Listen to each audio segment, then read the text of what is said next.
שלום عليكم اليوم بنحكي عن غذاء شولة بلخلناخا هو عن ليشانا سوريايا ويرتو تديد لكلا أخا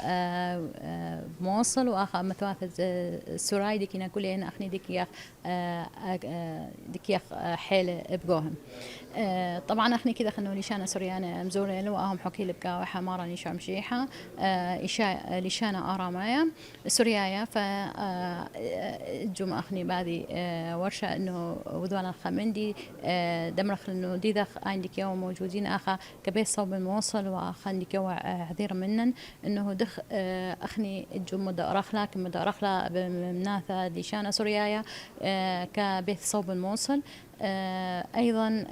إثن آخر كإيت أنه إيت لدو الرابع بانطار دادا يرتوث وبادي دادا ليشانا سوريايا دينا. أكيد اليوم في جامعة الموصل في مقر المعهد الثقافي الفرنسي. اليوم قبل صوبة موصل بقنطرون بذراشة مردو ثنايا فرنسايا بيش لعويدة خاموريا بود للشانة سوريايا وصبروثة سورييتا أهل الشانة تشقل ساما جو مردوثة دكنوشيا للشانة سوريايا إيوة للشانة رشمايا قرابة داري ومصيا إلي تبارس مردوثة دمدينا يوثا اللخة جو علمة كله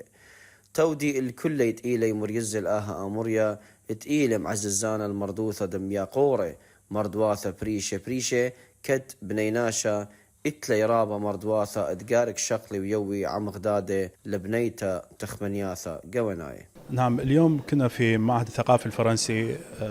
في جامعة الموصل. اليوم يوخ قوبة دراشة مردو ثنايا فرنسايا قوبة صوبة موصل المهمزومة بود خاملو آراب عن إنقايها وتقيلة للشانة سوريايا وتشعيثة ومردوثة وميدع تالخرينة كلي أن ويلي بعدرانا عم مطكستد لاماسة ومردو ثنايتا وبرعيوثة دريشانوث بتصوبة موصل وهديروثة أكاديميتا مشتعلاني خكماية قو مطكستد لاماسو كد مسيم إغبالة علم لو أد مغزوية يرتوثة مردو ثنايتا لام لو أيتا خسمة دمدينا يوثت بيث نهر عتيقتا هايت إيلا خسامة قورا وأنينقايا من أتشانا يوثا مردو ثنيتا اليوم قارق ما يدعخ بود يرتوثا دمردوثا تشو تبتا تأثرى كاد للشانة سوريايا هل هديا مبلخة إيلا إينا إيث زبونوثا قوم برميتا دمردوثا سوريايتا وللشانة سوريايا جيب آني كلام بلخيلة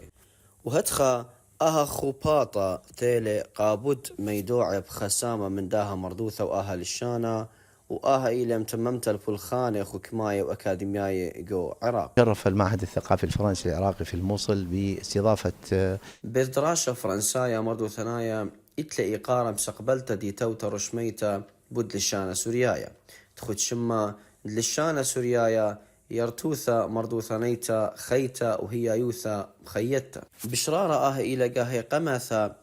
بذراشة مردو ثنايا فرنسايا مزيخ بهدخة أتشا من توياث رشماية بود يرتوثا مردو ثنيتا عراقيتا قوانا إيث وبريشا إيث للشانة عراقاية إتلي خكمة مني قزامة بأوذانا بعلثة آها مثخة يرختا من إكنايوثا عسقي للشانة سوريايا إتلي هدخة سنتا قورتا من دولتا وخكمة دكتنايا وبيد شوتاسي أكاديمياي عريشي بتصوبة موصل بتخلي المناثد للشانة سوريايا بشيت عورتا وبشرارة بذراشة فرنسايا مسيومة إلي بالا بآهم لوئة ورابع يوخدية تقيلة هديرة دكتور إطلال سالم وميوقرتا لينان ويلسون تقيلة من مناثد للشانة سوريايا وإتلان صورت آها سنتا هوية أمينتا عم عدرانة شوتاسي أكاديمياي وشوتاسي تودي ثناي قا للشانة سوريايا بايش خيّة. سلام عليكم، شمي إلى لينا ويلسون ميشائيل من جامعة موصل قسم اللغة السريانية ديوتيلا بالمعهد الفرنسي. أنا ودكتورة أطلال سالم حنا رئيسة قسم اللغة السريانية. ودلن خورشة عن اللغة السريانية إرث حي وهوية متجددة بيلن مغزخ قناشة آلي شانة تشعينايا وأننقايا قمديدة ننوي خديو ترابة قرتا وقالا دوسوتا قد مضيخ قناشة تاريخ العريق دوا لشانا ومضيخ قناشة اديو هل اديو مدخ مبلوخة وهمزومة بيه اهتمام رابا اتوا من المعهد الفرنسي واهتمام رابا من جامعة موصل وآها ورشة كلها قاموا دخلة بالتعاون مع منظمة لاماسو ديوان خا من هدمته من هدميات الداها منظمة دي أسسو جو جامعة موصل ومدينة نينوى منظمة لاماسو للثقافة.